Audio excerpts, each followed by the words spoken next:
2 Timothy chapter 2, a loaded verse is verse 22 of chapter 2.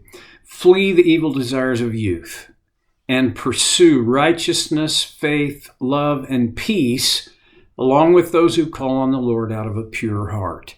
Now, I talked about if you're going to flee the evil desires of youth, you've got to run to something.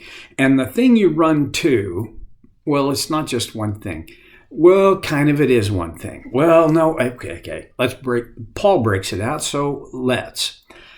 Righteousness, we talked about that. Pursue right living. That's what righteousness is.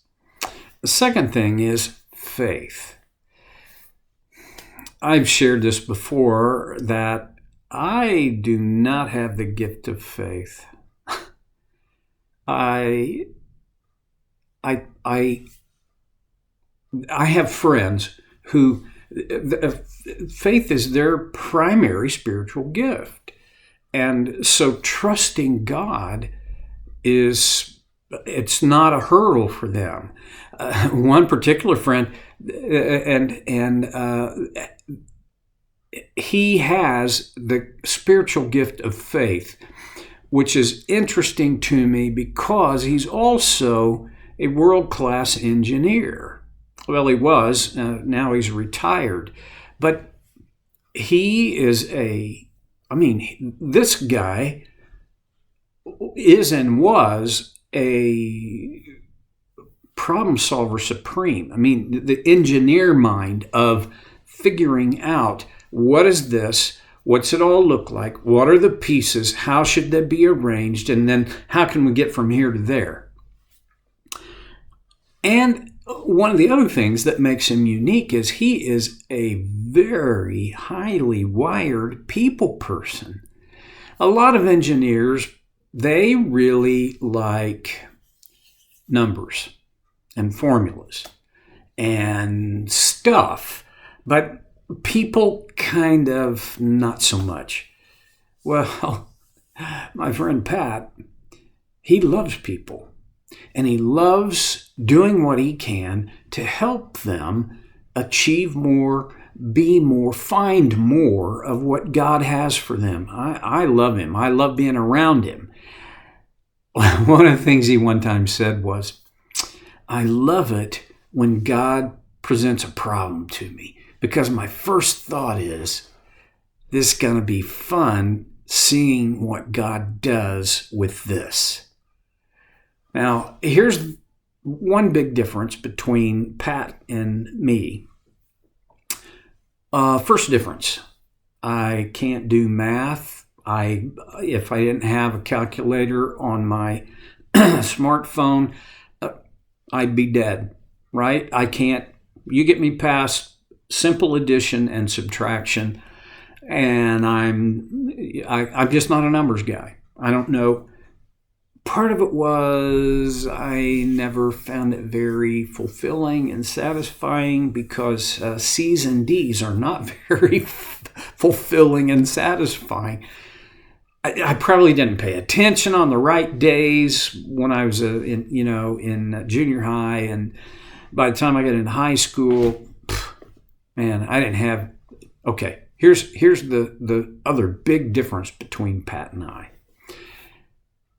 When he gets this problem presented to him by God, which, by the way, his consideration is that most of the problems that come his way, maybe all of those problems, are presented to him by God. When those problems are presented to me, while Pat says, I wonder what God's going to do about this, I'm going, oh no, the sky is falling, the sky. You get it, right? I don't know that Timothy had the spiritual gift of faith. There's a part of me that is inclined to believe not so much, and here's why. If he had the spiritual gift of faith, I don't think Paul would have had to tell him to pursue it. It's just a thought. And I don't think it necessarily has the strength to stand on its own. But I don't know. Because we're not told directly, whatever you want to think about what Timothy's gifts were is fine by me. But I do know that pursuing faith is part of the lifestyle, because I think that's when Paul writes, pursue righteousness, faith, love, and peace, he's talking about a lifestyle. I think pursuing faith it's part of that. What does it look like to pursue faith? Okay, here's where I think I have a tiny bit of an advantage over those who have the spiritual gift of faith, because I think most of those people don't really have to pursue faith. I mean, it just shows up. It's just a part of them. It's how God has wired them. I am not wired in that way. And so I have to, and I'll be honest, like I've not been honest before, right? Let me be frank. I have to pursue faith. I have to go after it because I don't naturally have the wiring that I just have faith. I don't.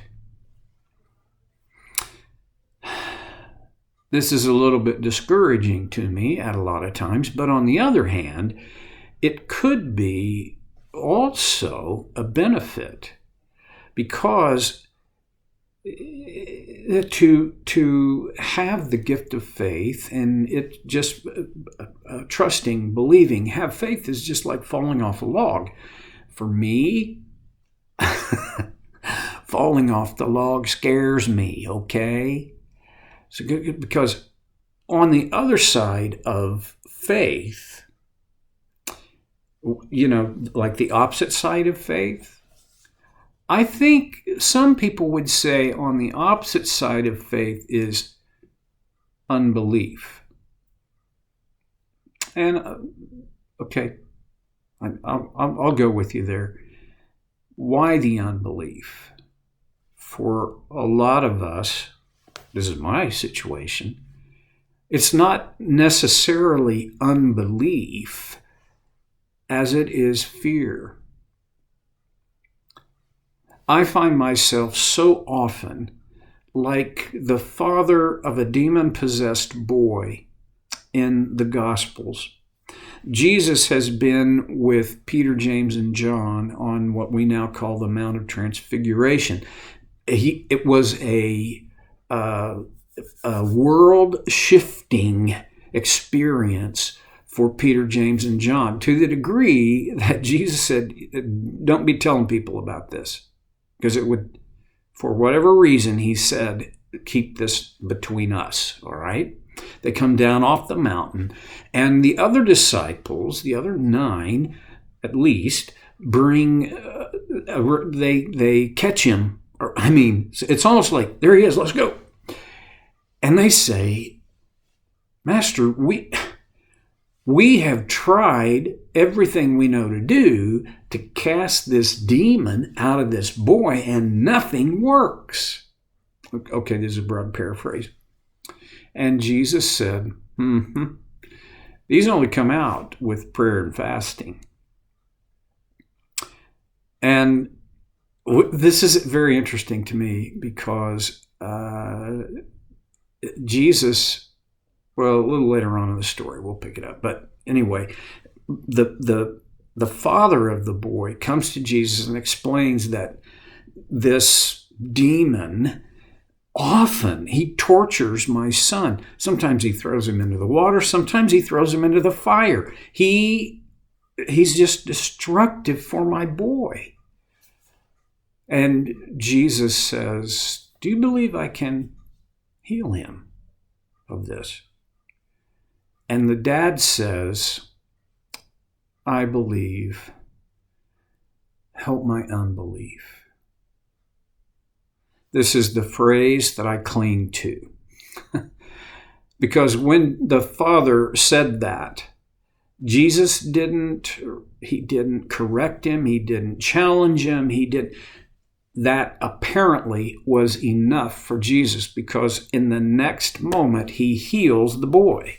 He commands the evil spirit to leave the boy, and with shrieks and with a convulsion, the spirit leaves. Okay, quick side note here. When Jesus said this kind only comes out with prayer and fasting, he wasn't talking about himself. He obviously didn't fast, and if he prayed, we don't know about it. He just commanded it. By the way, I sometimes read and sometimes hear preachers and teachers say, you have all that authority. You have the same authority as Jesus.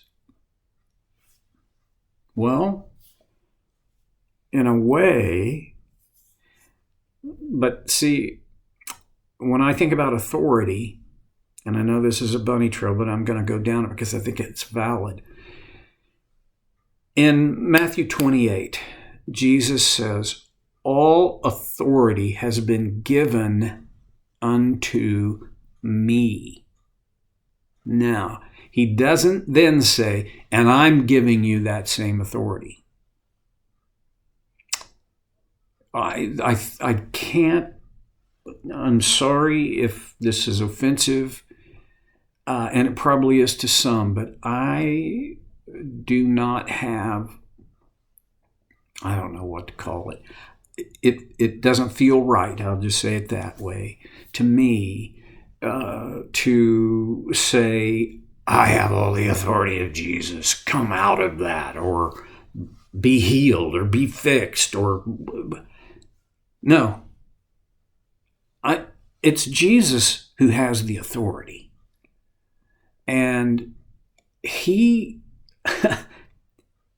with one word, with one phrase, with an utterance, he can and did, and I think today still does, heal and restore. But that's his authority. I petition him to apply his authority. And he hears me. He doesn't disregard it. But I'm not brilliant enough to know for sure that every time I ask for him to apply his authority, that is what he wants to do in the time frame I want him to do it in. Okay, enough. Now go back. I believe... help my unbelief. King James Version is, I believeth, help thou my unbelief. This is my prayer. Often. I've come to the point. I'm sorry, my allergies are driving me nuts. I've come to the point in my own faith walk that I very often, in my prayers, have changed from saying, oh God, help me trust you for, give me faith to believe you for. I've changed that to, I put my trust in you for X, Y, or Z. And the reason I do that, the reason I say that, is because my trust wanders.